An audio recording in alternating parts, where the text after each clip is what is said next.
यह कहानी है साद की, एक ऐसे गरीब लड़के की जिसके अपने ही भाई उस पर जुल्म करते हैं और चोरी का झूठा इल्जाम लगाकर उसे घर से निकाल देते हैं।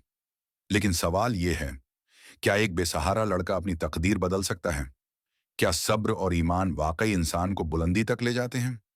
अगर आप यह जानना चाहते हैं तो इस कहानी को आखिर तक जरूर देखिए।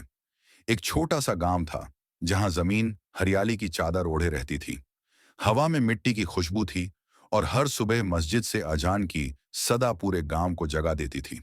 इसी गांव में रहता था साद, एक खामोश, मेहनती और ईमानदार लड़का। साद के वालिद हाजी इस्माइल एक सच्चे किसान थे। वह कहते थे, बेटा, जमीन के साथ दिल भी साफ रखा करो। अल्लाह मेहनत और ईमान कभी जाया नहीं करता।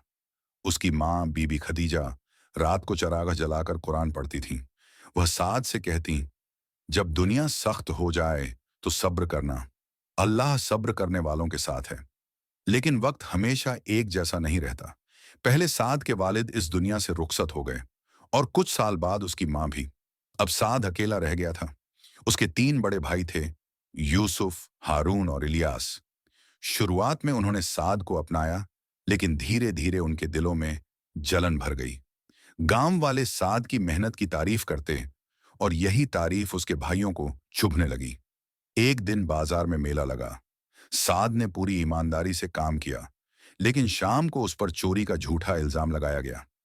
साद ने कहा, मैं अल्लाह का खौफ रखता हूं, मैंने कुछ नहीं चुराया। लेकिन किसी ने उसकी बात नहीं सुनी। उसी रात साद को घर से निकाल दिया गया।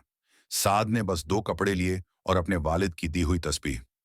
घर का दरवाजा बंद हुआ और उसके साथ उसका बचपन भी पीछे छूट गया। चलते हुए उसने बस इतना कहा, अल्लाह सब देखता है। सुबह होते होते वह एक बड़े शहर में पहुंच गया। ना घर, ना पैसा, ना पहचान, लेकिन साद के पास एक चीज थी, ईमान। वह हलाल रोजी के लिए हर काम करता, कभी मजदूरी, कभी सामान उठाना, कभी मिट्टी के बर्तन बेचना। धीरे धीरे उसकी मेहनत लोगों को दिखने लगी। इसी शहर में रहती थी शहजादी आयशा, खूबसूरत लेकिन मगरूर।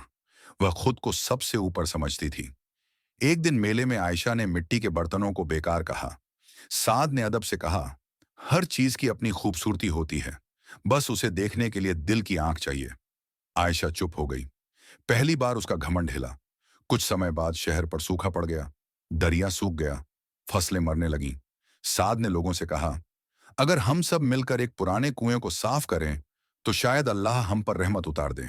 अमीर और गरीब, मर्द और औरत सब एक हो गए। और वही आयशा जो कभी घमंड करती थी, आज मिट्टी में हाथ डालकर काम कर रही थी। एक दिन कुएं से पानी फूट पड़ा। हर तरफ अल्लाहू अकबर की सदा गूंज उठी। शहर बच गया। वक़्त के साथ साद शहर का रहनुमा बन गया। एक दिन उसके भाई आए, माफी मांगी। साद ने कहा, मैं तुम्हें माफ करता हूं, क्योंकि माफी भी एक इबादत है। ये कहानी हमें सिखाती है कि घमंड दिल को अंधेरा करता है और ईमान उसे रोशन। अगर आपको यह कहानी पसंद आई हो तो वीडियो को लाइक करें, चैनल को सब्सक्राइब करें और बेल आइकन दबाएं।